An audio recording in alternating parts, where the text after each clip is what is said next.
Deposit कराते हो पैसे या विड्रॉ करते हो तो वो क्या होते हैं? पैसे होते हैं, करेंसी होती है। वो करेंसी क्या होती है? पाकिस्तानी रुपीज, जिसमें आप पैसे ले जाके दे रहे होते हो। ऐसा ही होता है, ऐसा ही है। इसी तरह इमोशनल बैंक अकाउंट में भी आप डिपॉजिट या विड्रॉ कर रहे होते हो तो उसकी भी एक करेंसी होती है। जिस तरह नॉर्मल अकाउंट की करेंसी होती है PKR, Pakistani rupees, emotional bank account की करेंसी क्या होती है? ट्रस्ट। मतलब आप बैंक में जा रहे हो, 5,000 क्या रखवा रहे हो? रुपए डिपॉजिट करवा रहे हो, ठीक है। तो यहाँ इमोशनल बैंक अकाउंट में आप क्या रखवा रहे हो या निकाल रहे हो? ट्रस्ट।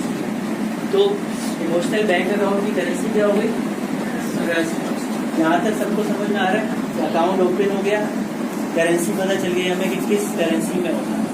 अब सबसे ज़्यादा जो नॉर्मल ऑपरेशन परफॉर्म किया जाता है किसी बैंक में, वो क्या होता है? दो होते हैं, डिपॉजिट, विड्रॉ। या तो आप पैसे रखवाने के लिए जाते हो बैंक में कि ये अमाउंट रख लें, ये पैसे रख लें, या वहाँ से आप विड्रॉ कराने यानी पैसे निकलवाने के लिए जाते हो। मोस्टली यही दो काम होते हैं। इसी तरह से इमोशनल बैंक अकाउंट में भी यही दो एक्शन परफॉर्म हो रहे होते हैं।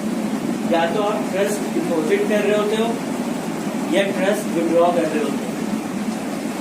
अब कैसे होता है इस पर बात, पहले यहाँ तक समझ में आ रहा है सबको कि एक अकाउंट ओपन हो गया किसी के भी पास हमारा, उसमें हम ट्रस्ट रख सकते हैं या निकाल सकते हैं। ये दो हम एक्शन परफॉर्म कर सकते हैं।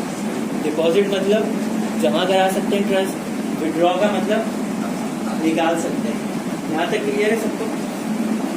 अब डिपॉजिट और विड्रॉ तो हमें समझ में आगे कर सकते हैं कैसे। अब अगला सवाल ये ध्यान में आता है कि हम कैसे डिपॉजिट कर सकते हैं किसी और के पास ट्रस्ट को, और कैसे विड्रॉ करते हैं।